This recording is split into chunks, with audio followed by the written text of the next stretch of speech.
नमस्ते दी ललन टॉप पर मैं सोनाली हूं।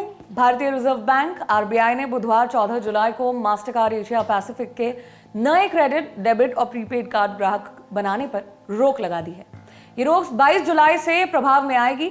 आरबीआई का कहना है कि मास्टरकार्ड पेमेंट सिस्टम डेटा का अनुपालन नहीं कर रही थी, इसलिए उस पर यह रोक लगाई गई है। हालांकि आरबीआई ने साफ किया है कि इस कदम से मास्टरकार्ड के मौजूदा कस्टमर्स पर कोई प्रभाव नहीं पड़ेगा।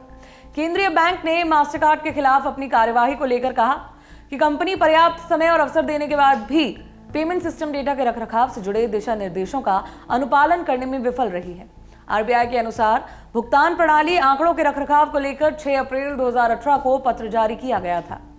इसमें सभी पेमेंट सिस्टम प्रोवाइडर्स को निर्देश दिया गया था कि वो सभी 6 महीने के भीतर सारे डेटा को भारतीय सिस्टम में स्टोर करें। आरबीआई ने कहा कि इस डेटा में लेन देन की डिटेल्स, पेमेंट निर्देश और अन्य जानकारी होनी चाहिए। साथ ही Indian computer emergency response team यानी CERT इनके पैनल में शामिल ऑडिटर्स द्वारा कंडक्टेड निदेशक मंडल की मंजूरी वाली सिस्टम ऑडिट रिपोर्ट भी जमा करनी थी। Payment and settlement systems act 2007 के सेक्शन 17 में आरबीआई को सुपरविजन की शक्ति दी गई है। इसी के तहत उसने मास्टरकार्ड के खिलाफ सुपरवाइजरी एक्शन लिया है। मास्टरकार्ड तीसरा पेमेंट सिस्टम ऑपरेटर है जिस पर भुगतान प्रणाली आंकड़ों के रखरखाव को लेकर आरबीआई के निर्देशों का अनुपालन नहीं करने के लिए प्रतिबंध लगाया गया है। इससे पहले आरबीआई ने अमेरिकन एक्सप्रेस बैंकिंग कॉर्प और साथ ही डायनर्स क्लब इंटरनेशनल लिमिटेड पर ऐसी ही कार्यवाही की थी। केंद्रीय बैंक ने आंकड़े रखे जाने से जुड़े नियमों का उल्लंघन करने पर दोनों कंपनियों के खिलाफ एक्शन लिया था। दोनों को 1 मई से अपने कार्ड नेटवर्क पर नए घरेलू ग्राहकों को जोड़ने से प्रतिबंधित कर दिया गया था। इस मामले पर इंडिया टुडे के संपादक अंशुमन तिवारी का कहना है कि अप्रैल 2018 में डेटा लोकलाइजेशन की एक पॉलिसी आई थी।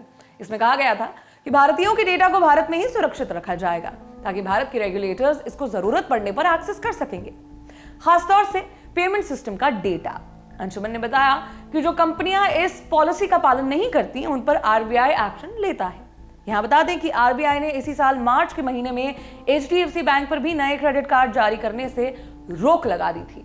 हालांकि उसने एचडीएफसी बैंक में बार बार डिजिटल कामकाज में आ रही परेशानी के चलते यह फैसला लिया था। बैंक ने इस बारे में शेयर बाजार को बताया था कि पिछले 2 सालों के दौरान डिजिटल कामकाज में कुछ परेशानी आई थी। वहीं मास्टरकार्ड पर की गई कार्यवाही को लेकर आरबीआई ने कहा है कि वो इसकी जानकारी भी मास्टरकार्ड की ओर से कार्ड जारी करने वाले बैंकों और दूसरे वित्तीय संस्थानों को दे देगा। ये खबर आपके लिए लिखी हमारे साथी डेविड ने। मेरा नाम सोनाली है। शुक्रिया।